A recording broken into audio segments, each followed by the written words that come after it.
Halo semuanya, kita dari kelompok 9. Perkenalkan, nama saya Nathan Alexander Lim dengan NIM 2510107021. Nama saya Andre Ferdian Manalu dengan NIM 2510107019.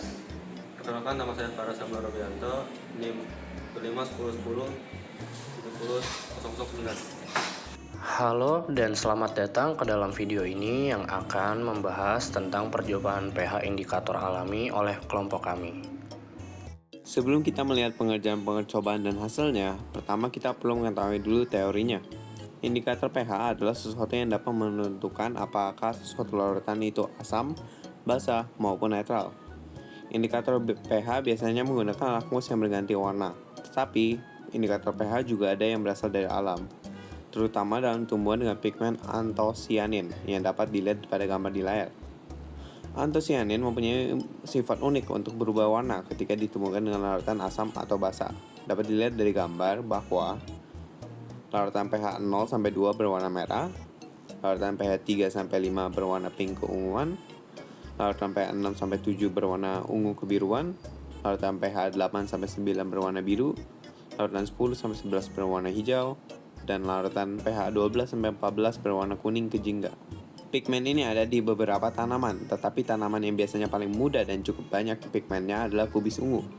Oleh karena sifat pigmen ini tersendiri, kubis ungu juga merubah warnanya sesuai dengan pH tanahnya, di mana basa memiliki warna hijau, netral memiliki warna ungu, dan asam memiliki warna merah.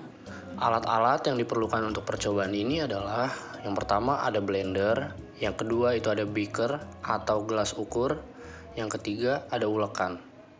Bahan yang diperlukan untuk percobaan ini adalah pertama, kubis ungu yang sudah dipotong, 2 larutan asam seperti soda, yogurt, dan air aki, ketiga larutan netral seperti air minum dan air suling atau aquades, dan terakhir larutan basah seperti larutan NaOH, deterjen, dan pemutih. Tahap-tahap yang diperlukan untuk percobaan ini adalah 1. Potong kubis ungu menjadi potongan kecil. 2. Gunakan blender untuk merubah jadi lebih kecil lagi. Yang ketiga, gunakan ulekan untuk mengubah kubis ungu hingga berbentuk bubuk. Yang keempat, uji larutan pada beaker dan amati perubahan warnanya.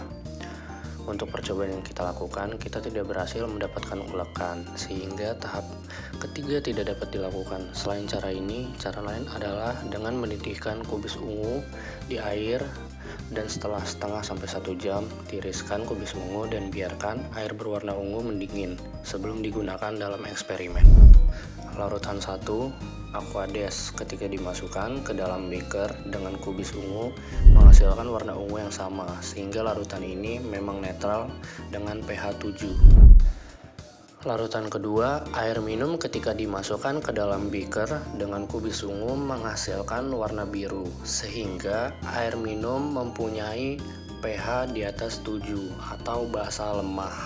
pH sebenarnya dari air minum ini adalah 7,2 sampai 7,7, sehingga kubis ungu bekerja dengan benar.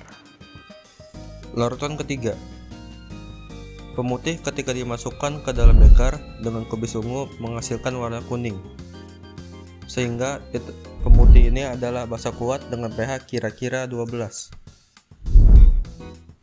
Larutan keempat, deterjen ketika dimasukkan ke dalam beaker dengan kubis ungu menghasilkan warna ungu gelap atau hitam.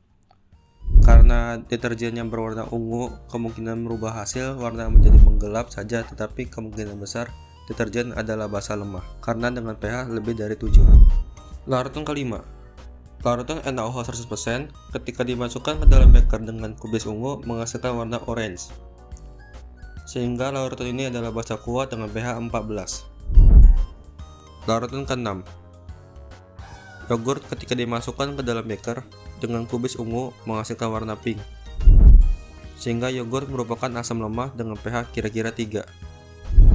Larutan ketujuh, soda ketika dimasukkan ke dalam beaker dengan kubis ungu menghasilkan warna ungu yang lebih muda, sehingga soda merupakan asam lemah dengan pH kurang dari 7.